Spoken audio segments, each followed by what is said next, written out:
Do you think you are a manly man? If you play games, then apparently you aren't. Sup there, I'm Phoenix and I read self-improvement books so that you don't have to. Or at least so that you know which ones are worth reading. Of course, you are more than welcome to just learn from my videos directly. This one is for men, though ladies are also welcome to listen. Over a year ago, I've read a book called Hard Times Create Strong Men. You can find the title familiar as it's based on a famous saying, penned by Stefan Aarnio. May he rest in peace. The author writes a lot about how to be a man and how to interact with women, among other things. He also mentions some present-day vices and problems that men or society at large deal with. Most of what he writes is very solid, though it's also pretty basic for me, and I don't necessarily agree with everything he had to say. The topic today, as you can infer from the first two sentences, revolves around gaming and its influence on men. To put it simply, as I said at the very start, Aarnio believes that if you are a gamer, then you are not masculine, or at least less masculine due to this fact. You are also wasting time, and you possibly jeopardize your romantic relationship, if you are in one. Okay, so what is the essence of Aarnio's stance? It goes like this. Men are wired to solve problems. They are problem solvers. Games take advantage of it by presenting problems to solve. You can think of solving problems as carrying out tasks if that helps you understand it. The first problem with this is that these problems or tasks are virtual. Fake. They don't exist. In other words, even if you solve them, you stand to gain nothing, and yet you spend time and effort, especially time, to do so. According to the author, an average gamer plays 6 to 18 hours every week, and if we assume a 40-hour working week and exclude sleep, an average gamer is spending 25% of his free time gaming. In other words, the average gamer is wasting 25% of his free time. If he were paid for this time the same hourly wages for his job, that would add up to a salary from a part-time job. And remember that not only is the time wasted, it also equals missed opportunities, so-called lost opportunity cost.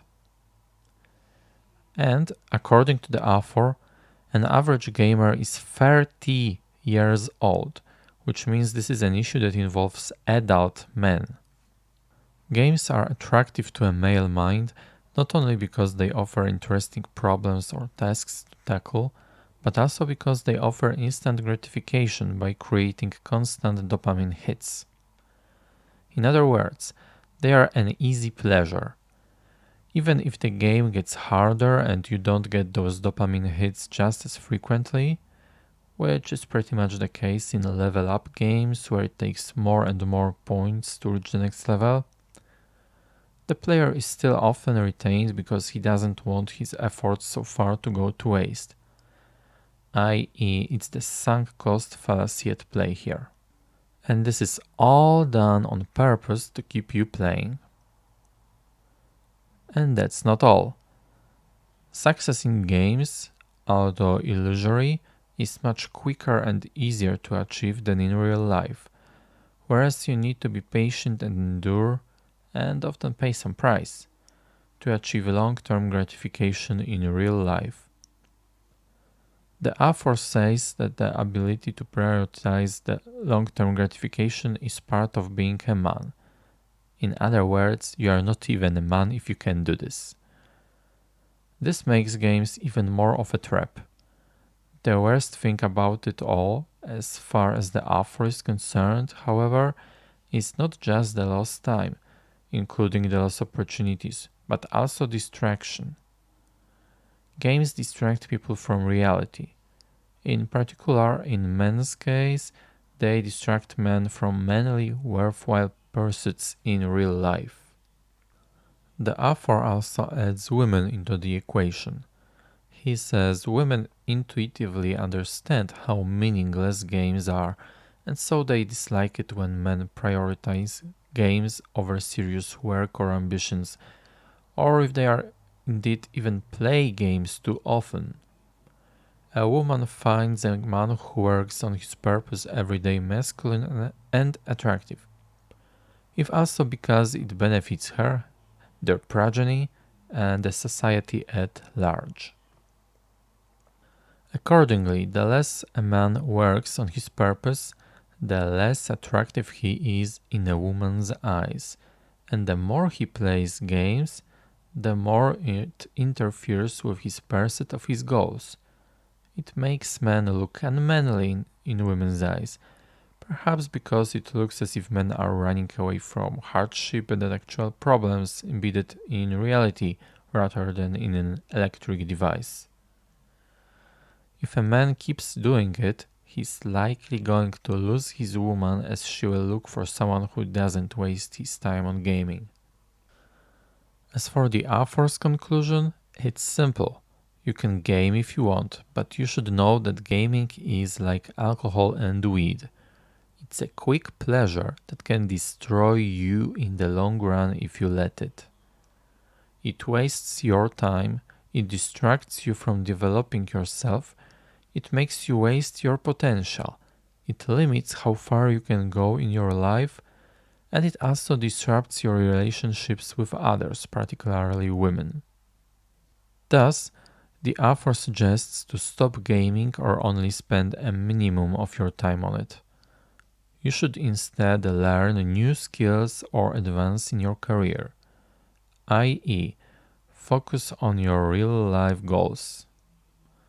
Be ready to suffer a bit now for a brighter future, whether that means denying yourself pleasure or enduring some pain. Now let's talk about my experience. What the author is saying is basically to stop wasting time on a useless activity like gaming. And grind, if you are not familiar with this term, it means working very hard most, if not all, of the time you spend awake, and some even shorten their sleep to grind more. The way the author makes it sound is that a man should spend most of his free time grinding, working at least 60 hours a week. I'm not playing games much now, but I have played games a lot in the past. Therefore, I can easily talk about the bad sides of gaming. I can confirm that games suck you in and make you waste your time. I can confirm that I have wasted heaps of time on games, time that I could have invested into learning skills and doing business. I can also confirm that games can be very distracting. I have spent many days with my head aching due to eye strain after playing too much. Well, not necessarily very much, but my eyes have become sensitive over the years to some graphic settings. I can also confirm that women aren't particularly impressed if you tell them about what happened while you were playing a game, or indeed that all you did last Sunday was play games. And I can also confirm that having games available made me too lazy to pick up more than 2 or 3 hobbies in the past.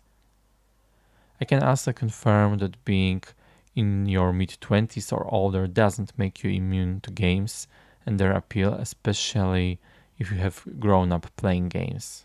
However, to be frank, there were other things that had the exact same effect on me, like, for example, novels and movies.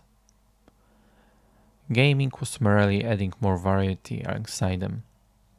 In this sense, I don't understand why the author doesn't focus on any entertainment that involves fiction, like books, movies, plays in a theater, and more.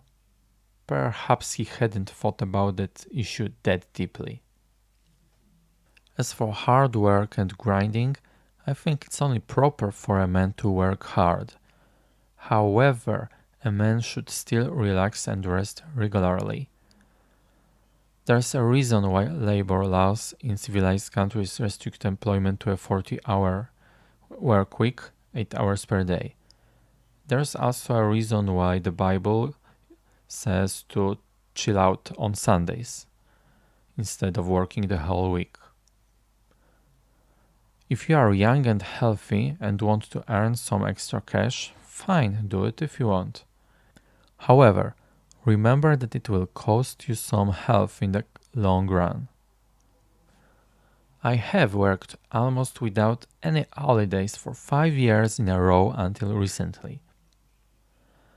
It was mostly some odd days off, and in the beginning I even worked on Saturdays and Sundays. I suppose it would add up to maybe 50 or 50 odd hours per week. Did I earn some nice back this way? Why, yes.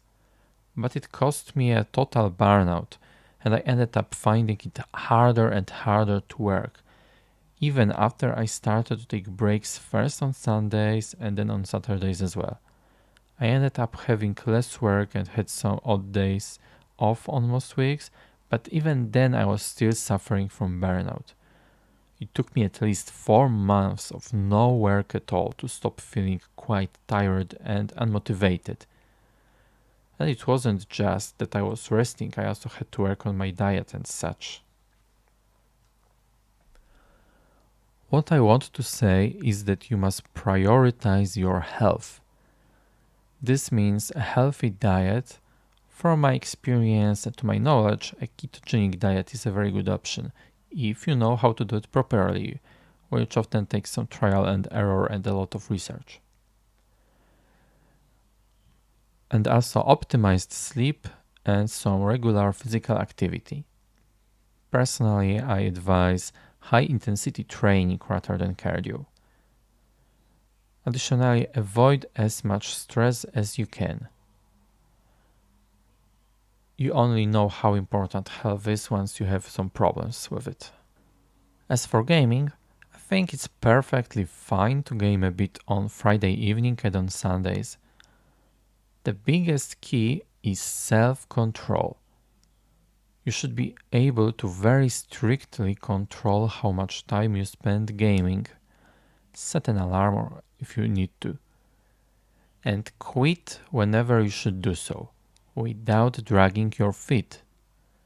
If you are in a relationship or have a family, you must absolutely prioritize your close ones. That isn't to say that you can't play games, but not at the expense of time that you should spend with your family. And what I mean is quality time and not running around like an errand boy for someone, to make it clear. Give your family some of your time first and only then chill out a bit in front of the screen. Conversely, having a family doesn't mean that you can't have your own quality time. Remember that as well. Okay, let's go through the strengths and weaknesses of listening to Aarnio's advice to minimize or even stop gaming. First, the strengths. It gives you better self-control. You improve it by resisting your urge to game. Secondly, it means you have more free time that you can use to your benefit. Thirdly, it means less eye strain. Though that also depends on the individual and on what exactly you are doing in the rest of your time. Fourthly, it means being more attractive to women, however only by virtue of avoiding doing something that makes you less attractive. Fifthly, less distraction in your daily life and more focus on your life goals unless you find yourself another distraction to replace gaming. And the last one, it forces you to find more productive hobbies or other activities if you become bored. Though some people will just find another useless activity like gaming instead. as in one that's similar to gaming. Well, I mentioned novels and movies, for example. Are you right? That's what I mean. And here are the weaknesses. If you are too tired to do anything anyway and don't have to do anything urgently, I see no issue gaming at that time. Just don't use this as an excuse to shirk work. Secondly, being overly focused on how to be attractive to women ironically makes you less attractive in their eyes. This is because they can smell desperation and they despise it. And the last one, if you don't have anything to replace gaming with in the short term, it will be hard for you. Which means it's better to replace gaming with something else that's more productive and still entertaining for you gradually instead of just quitting gaming cold turkey. Okay, now it's time for conclusions. Overall, the author's advice is quite solid. It's just a bit too extreme, but not by much. By all means, minimize the time you spend on playing games. I don't think it's nearly as horrible as the author made it out to be, though. Perhaps he intentionally exaggerated a bit to make a stronger impression on the readers. The author thinks men should game as little as possible, preferably not at all, and should instead work hard on their goals and pursuits, or at least learn meaningful new skills. However, he also puts a very heavy emphasis on grind and hard work, which I think is overrated. I am an example with my burnout. The author is an example, having died young at 34 due to complications after overcoming cancer, which I somewhat suspect could have been caused by his well-intentioned but not quite well-aimed efforts to take care of his health that he wrote about in his book. Or should I say, they were incomplete. Yet another example is one guy I heard about who was working constantly and never relaxing, hoping that he would retire early at 40, but he ended up being so overworked that he got into a car accident and died in his 30s. That's no way to live your life. Ergo, I think gaming sometimes is okay, as long as you can control yourself and have your priorities straight. Gaming should only have as high a priority as relaxation. Also, I suggest avoiding games that require a large input of hours, such as games that involve grinding or farming and multiplayer games. The author is not wrong at all when he says that there are many more productive ways to spend your free time. So I think it's a good idea to spend at least some of your free time on learning new skills or trying to accomplish something. I think the author is entirely correct on the issue of short-term and long-term gratification. I have nothing to add here. As for the other psychological aspects of gaming I have mentioned, the author made it out to be some sort of conspiracy to make most men losers who waste their time and potential away while gaming constantly for years. But I think it's just people trying to earn as much as possible while not caring if it's to their customers' overall detriment.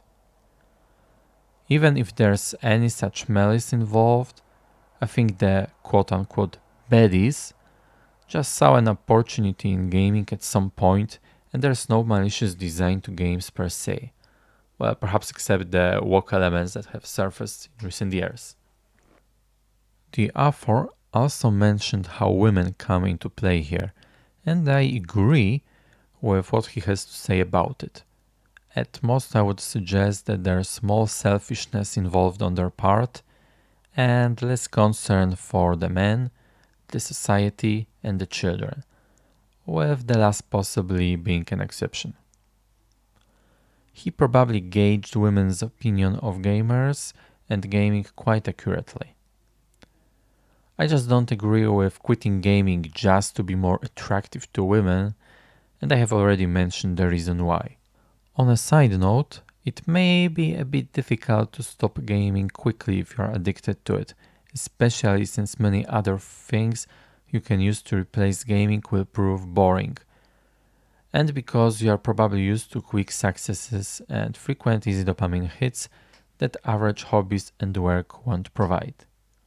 In such cases, I suggest quitting or at least minimizing gaming gradually, and you can also choose to multitask. For example, back when I was in school, I would play games and take breaks every like 5 minutes to study for 5 minutes. That was the only way I could stomach studying.